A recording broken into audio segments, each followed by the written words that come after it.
And now, FAIRFAX Breakfast Club with your host, Basil Lemba. Welcome to the FAIRFAX Breakfast Club show. My name is Basil Lemba, and I will be your host.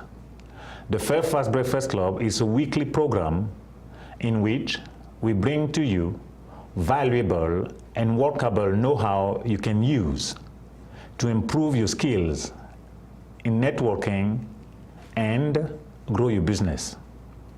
We always start the show with a quote. Today's quote is, "We have technology, finally, that for the first time in human history allows people to really maintain rich connections with much larger numbers of people." And that is for Pierre Omidyar, the eBay founder. With us today in the studio, we have a very special guest, someone who specializes in helping businesses use a very powerful tool, and that is LinkedIn. His name is Yuhannes White. Hello, Yuhannes. Hello, Basil. How are you today? Very good. How about you? Good. Very good. Tell us about you, the name of your company, your post title, and what do you do? All right. The name of my company is called Learn to Link. I am the Chief Linking Officer of Learn to Link, which AKA the business owner. Okay. And we pretty much, the basis of the company is total relationship strategy. The name implies that we definitely teach individuals how to use LinkedIn as part of their relationship strategy, but it's other things. It's a total relationship strategy. Okay. What do you mean by total relationship strategy? Well, you know, today people are using social media to build relationships. And other various forms of technology, just like the quote inferred. But you know, we still have face-to-face networking, which you know, you're somebody who's a networking icon in our area. So you know, social media, face-to-face, one-to-one networking groups, lead generation groups. So it's a total relationship strategy. The complete package. Correct. Okay, very good, excellent. How do you get to start that business? Well, it actually, where do you get the idea of starting? Where did I get the idea? Well, I actually have another business that I started, and as many entrepreneurs know, that when you are the CEO of your business, that's really a code phrase for the #1 salesperson. So if you can't sell your products and services, your business will not survive. So for my first business, which is a commercial cleaning business, I had to learn how to do business development, sales, get in touch with the right decision makers, figure out who my target market is, and from there, through that learning process, kind of stumbled onto LinkedIn sometime around 2009. And after talking to a lot of people and using LinkedIn for a long time, I started noticing that I was getting more results from LinkedIn than most people. So, opportunity, see a need, I can train other sales professionals and business owners how to use LinkedIn to get in front of decision makers. Okay. Now, without giving all of your confidential secrets, if I may say, how do you help businesses use LinkedIn? Well, great question. Thank you for asking. The first thing is helping business owners and entrepreneurs and sales professionals understand their target market. That is key. There's a couple of things we have to do and figure out before we even sign into LinkedIn, right? So the first thing is getting laser focused on your target market. And I see a lot of entrepreneurs and sales folks, they go a mile wide and an inch deep, and what I teach them to do is to go an inch wide and a mile deep, to be very focused. So that includes things like, what are your top 3 industries that you would love to do business with? Identifying the key decision makers who pull the trigger on using your products and services, and then even kind of thinking out the box is who would be your key referral partners that can bring you in and give you introductions to, you know, the businesses that you want to work with. So we start there. Then when we finally sign on to LinkedIn, first thing we do is help our clients rebrand their profile. And again, because we now know who our target market is, now we can tune our profile to speak to that target decision maker that might be looking for it. And after that, it's just kind of showing them the ins and outs and the most relevant functions within LinkedIn that would help them eventually connect to decision makers, be talking on the phone to them, and having a face-to-face meeting if there's some value to be offered. Okay, very good. All right. So prior to that, you have another business. You say you was an entrepreneur. So can you tell us a bit about what you did before that? Yeah, again, my first business is a commercial cleaning business, so we clean offices and office buildings. But before I did that, and kind of while I was doing that, at the same time, I had a number of sales positions that helped me learn how to sell. Eventually, I felt I had enough sales experience to do my cleaning business full-time, which was just a couple years ago. Okay. So I basically, worked for other companies and let them teach me the selling process. But I still had a lot of things to learn after I left being an employee. So. Okay. I got you. Excellent. What would you consider your biggest challenge as an entrepreneur? Challenges should motivate, and that's another great question. I would say with the LinkedIn business, because I just started that last year, beginning of 2012, LinkedIn is still very new. And to who? To you or to the businesses? To the business world. Or to everybody? I mean, to everybody. Social media is something that's a buzzword, but even out of the big three, I call LinkedIn the social media stepchild, because people know Facebook very well. They spend a lot of weekends and weekdays on it. People know Twitter very well because you see it, ESPN, following celebrities. But because LinkedIn is kind of more of a niche social media outlet, a lot of people... Niche in the sense that niche for businesses, or what would be the niche? Okay. It's really not a social gotcha. Media platform. It's more of a business social media platform. So, people can wander around, and because the utility of Facebook is just connecting to people and socializing. That's the only utility. There's really no goal. Gotcha. Twitter, again, you're trying to follow celebrities and you just want to see chatter and that type of stuff, and athletes. With LinkedIn, because it's a business tool, you have to get some type of monetary result. Gotcha. And so when people go on there and all they can do is connect to people and nothing else, they get frustrated. They don't know how LinkedIn can make them money, and they kind of give up on LinkedIn because the utility of LinkedIn is different. It's a business tool.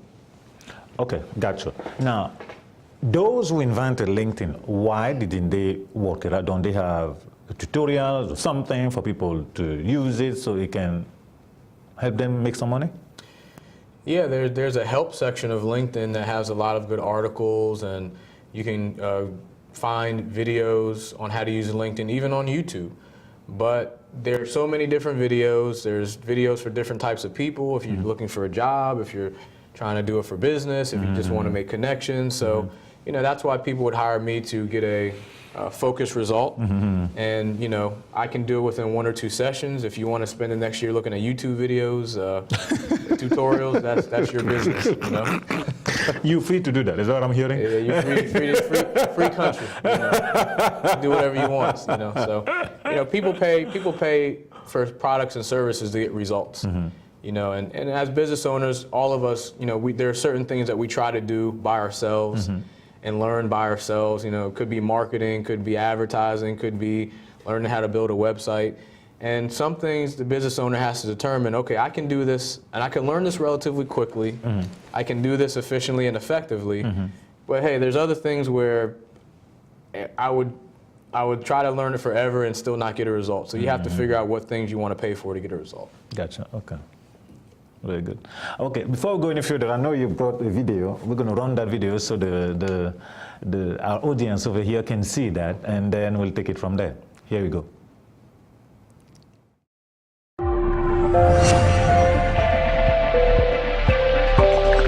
My name is Aaron Lumley. I work for Santion Group, and one of the biggest takeaways for me from our Learn to Link training today is that we already have a network of people we can leverage, and we've just completely been ignoring them. I mean, nothing is easier than you already have leads and they're waiting for you to go out and reach them, and now we know how to do that. If you're looking to generate leads from people you already have contacts with, start today.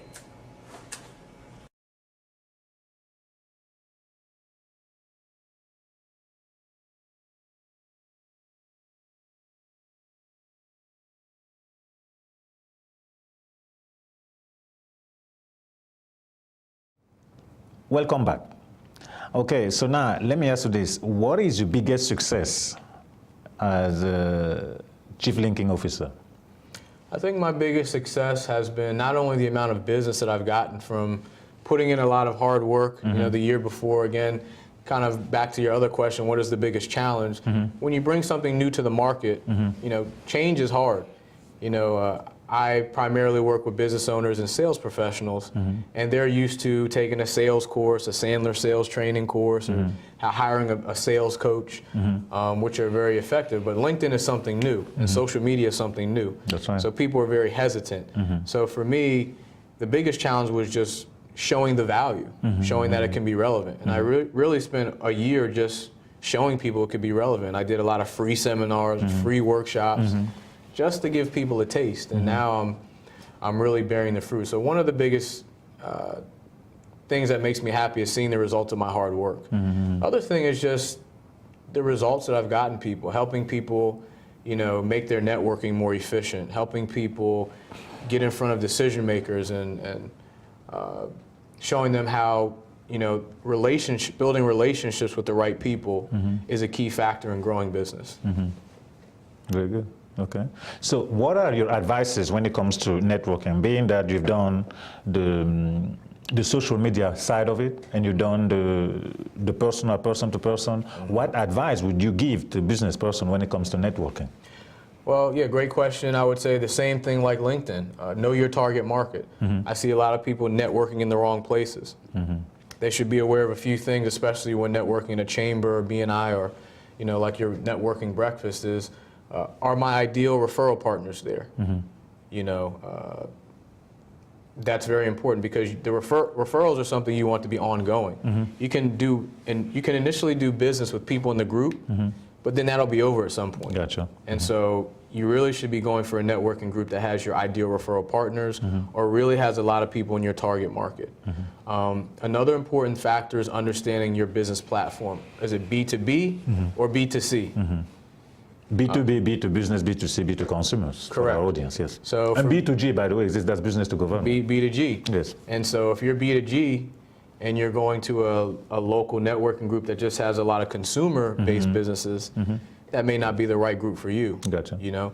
Other thing with networking is it takes time. You have to be committed to building relationships and seeing the value, you know, over the long term. So I see a lot of people kind of network group hopping. This one for 3 months, this one for 2 weeks. I didn't get any referrals. You really have to be committed, and that's no matter what networking group you're going into. So. Very good. All right. So that's definitely valuable. This is because I'd say I wrote about it once. I think 6 months to a year. I agree. 6 months to a year for going regularly into a group. And then after that, possibly you can draw a conclusion. Yeah, I was just having this conversation the other day. I've been a part of a couple networking groups where I've been in there for over 2 years. And just now I'm starting to see the fruits of that. So you have to be dedicated and you have to be committed. Well, you know, thinking about that, there is a major data. A staff member, an employee on a post, to be totally, completely efficient, needs 2.5 years. Now, when you're taking an executive position, a CEO, what have you, most of those businesses, people have high position in their company. If it takes the little guy, the janitor, or the receptionist 2.5 years, it takes far longer to somebody own a business to establish themselves. Yeah, that's true. I mean, if you look at the people who are established in any networking group, you normally find that, you know, they've been at a chamber of commerce for 10 or 15 years. Or they've been, you know, coming to your networking breakfast for 5 or 10 years. And people know them, and it takes time to get to know people, establish yourself, establish your brand, establish trust.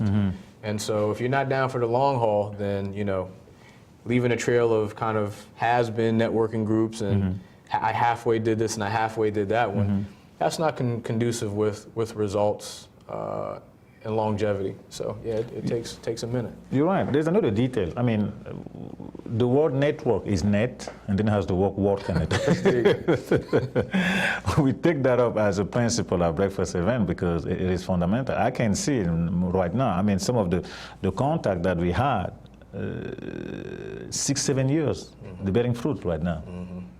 So it is like a tree, really. You plant or anything else, and you keep pouring water, and then... That's exactly what it is. And yes. Many people don't get past the the seed stage where they can just see a little piece of, tree coming up out. And I think that just goes for successful people in general. You find successful people have been committed. We all like to see the great side of success. Yes, that's right. We don't want to listen to the 10 years it took somebody struggling to get there. And so people that are successful, they're committed, That's very correct, because I say that also. I'm glad we're having this conversation, because we never went deep into this, but you can ask the question, how are Olympians made? Olympic people, everybody want them the trophy, they want the gold, nothing less, they don't want the silver. But if you take the time to take a look at their life, their lives are very, very boring. Right. In the sense that they wake up in the morning, drink their coffee or whatever, and then they go and they exercise. And I listened to one of them last time. I went to a networking event about a year ago. She was a streamer, did extremely well, got medals and what have you. But her life was, she wakes up at 3 o'clock or 4 o'clock, go to the swimming pool, and practice for 3 hours. The reason she has to wake up at 3 o'clock is because at 6 o'clock everybody has come into gym. In the swimming pool, she cannot be training during the day while everybody is there. Now imagine the life of that woman where 4 o'clock or 3 a.m. she's up to practice until 6 or whatever, and then it's a total, completely different life. I don't think that a lot of people will put up with that kind of life. And that's why you see, again, you can talk about LinkedIn, you can talk about networking, you can talk about business in general, but successful people are obviously committed to something that many people, can't stick with through the long term, and a lot of times it just, I tell people, for example, on LinkedIn, sending a follow-up message, just being committed to doing that. So, you have many people connected in LinkedIn, and then LinkedIn will send you a message when the other person has accepted your connection. And one thing that I advise them to do is immediately send a follow-up message that says, thank you for allowing me to be a part of your network. Whether people respond to that message or not is irrelevant. The point is you have to be committed to sending follow-up messages to all your new connections. Now, if you're committed to doing that, you will find opportunities. But when you send your first 10, you may not get any responses, and you can't give up. So, this lady obviously went to the swimming pool for a lot of years, and just to get a medal at the end of that road, which is years away. So, you have to be committed. I get people that say, I did 1 or 2 things in LinkedIn 1 or 2 times, and then it didn't bear any fruit. That's not the point. What are you committed to, and then you got to look at results in the long term. Could we say that instant gratification stands in the way? Yeah, I mean, that's, these are basic human issues that we're talking about here. I think that is a challenge for anybody living in this age. Cell phones, texting, internet always getting faster every year and stuff like that. And, we're always improving, but, when you're talking about relationships, and again, I'm not in the LinkedIn business, I'm in the relationship business. Understood. Got it. Relationships take time, and like you said, some of the relationships you've been building for 5 or 6 years are just now starting to bear fruit. That's right. And if you really want to get on somebody's radar and really want to do business with them or work with them or partnership or even referral partners, I can't tell you how many times I've heard, me and so-and-so should have been perfect referral partners. They may have tried to get business from a certain person or get a lead from a referral partner 1 or 2 times and they gave up. It takes a long time to really show somebody the value that you can bring and that you're serious about the relationship. I think you have to sometimes take the sale out of the equation and just focus on the relationship. Then the opportunity for sales will come. But yeah, we want to message somebody in LinkedIn and sell to them the next day, or we think because we shake somebody's hand and send them a follow-up email that it's going to explode with business the next day. And these things take time, and you have to be patient. But one of the most important things that somebody told me was that, the business that you have today is a result of something you've been doing for the last 60 or 90 days. That's right. And I'm actually finding that holds true for things you've been doing anywhere Even from longer. 3 to 12 months ago. So you have to be down for that sales cycle, however long that may be. It makes sense. I guess that's something that people have to, I guess one may or may not agree with that, but I'm talking out to all the business owners, you may want to take a look at the sales that are made in your organization and track and find out when was the first time you met that person. I think if a business person start doing that, and then maybe they look into that, do their research, they'll get the idea of what you just mentioned, which is the cycle of sales. And then they'll realize that, oh, it does not necessarily happen overnight. It doesn't, and that's a great point with, with networking. I try to use LinkedIn as a top of mind strategy to stay in front of that person, or top of mind for over a long period of time. I think a lot of people, and I've made this mistake in the past, you're networking like crazy around the Beltway, and at the end of the month you have a stack of business cards on your desk, but they're really just a stack of people that you've probably just touched once or twice. You get 10 cards, you send them a follow-up email, or you don't, you just met them, shook their hand. If you look back, you have a trail of hundreds or thousands of people that you've met over the years that you really only touched maybe 1 or 2 times. So if you go back and really put more energy into leveraging your existing connections, not necessarily trying to make 100 more new connections, but let's put energy into really building upon existing relationships with people we've only touched a few times. I think you'll find opportunities there. You don't want a trail of people that you've just barely built a relationship with. Those are called connections, not relationships. Yes. So. It makes sense. I heard the story of somebody last time. I'm telling a tale over here. Send me an email. Oh, by the way, I see you're connected to so-and-so. Why don't you refer me to so-and-so? I did hold a hard line. I told him, no, I'm not referring to so-and-so. Because the last time we had several appointments, you did not show. And I don't want to refer to that person, because all of us, our reputation are on the line. Yeah. When I send you that person, it's one thing if I don't know who you are, maybe, and then talking about referral, well, the reason this relationship is important is because we need to know you before we bring you to our connection, open the books to our people. Because no one wants the headache of the deception, the disappointment that comes with it. It's one, so then when you're getting into that game, nobody is asking anybody to be perfect, but do your part. When you say you do something, or you commit to do something, do it. And the person say, well, I see this person connected to you, I'm going to talk to that person. Frankly, I have nothing. I give business any chance, any opportunity. But after this experience of somebody saying, I'm going to show up over here, and not showing up, I couldn't really, honestly, refer them to the person. Well, this is a typical salesperson strategy. They only call you when they need you, and that's not conducive to building a real relationship. If I look at all the calls and all my touches during the course of the week, I say at every 10 calls that I make, 1 might be to do business, maybe even 20%. But the other 8 calls are just following up with people. How you doing? What can I do for you? Oh, I saw you're doing this on LinkedIn. Let me give you a little piece of advice here, or reconnecting with somebody that I haven't, connected with in a couple months. So a lot of the activities I do are just rekindling old relationships or maintaining relationships. And then on that 10th call, or the 10th time I call you, it might be for business, but it's probably going to be a yes, because I've called you 9 other times just to help you, see how you're doing, or just, to touch base. So, if salespeople take the attitude that I don't need you right now because I don't need a sale from you, then, that's the wrong attitude to have. Well, let me be clear with the guests. There is a place where you don't need a relationship. It's called a retail store. Right.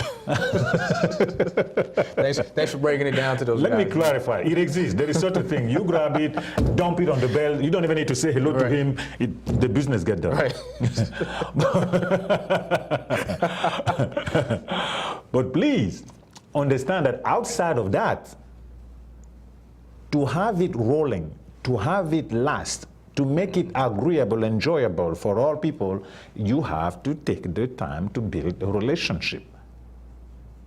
That's what we're trying to say over here. None of us, as you mentioned, want to be considered from just a button against the wall. But when we need it, we pushed it, boom, send them over because I want to sell him. Or I know, he just is out. We are all human beings. We appreciate appreciate for who you are and somebody taking care of you or thinking about you, not just push a button, send him over because I need to make my quota this month. I need somebody. I mean, it can just be that bad. I have a good example for you. There's a good friend of mine who used to work with me on a previous sales job that I had. And we worked together for a couple years, and this guy is now, I think we worked together about 3 years ago. And he's since had a few, different jobs. He's now unemployed. He's been unemployed for maybe the last year or so. But I always keep in touch with this gentleman. And I always look out for him. I've helped him with LinkedIn, a couple times over the phone. We haven't seen each other. But fast forward, he ended up reaching out to me because he really wants to use LinkedIn now. He wants to sit down with me. And, but what he also did was he's got a friend of his that works at a financial institution. And he says, man, this guy has really helped me out. He's been a good friend to me. And so he gave me a referral to somebody that's a vice president in that organization.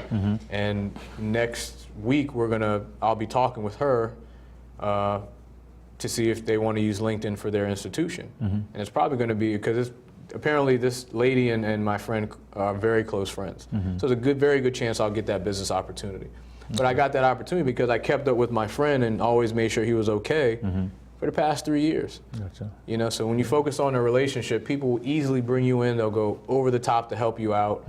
As you said, you had somebody that reached out to you, and you have to think twice about that. So when I ask for help, usually people don't have to think twice. They're more than willing to help me get from point A to point B. Very good, excellent. Folks, I want to throw in over here a monthly breakfast event which we host here in Fairfax at the Old Town Hall, 3999 University Drive. We host that each and every month. By the time you get this video, it will be past May, because in May we have the expo.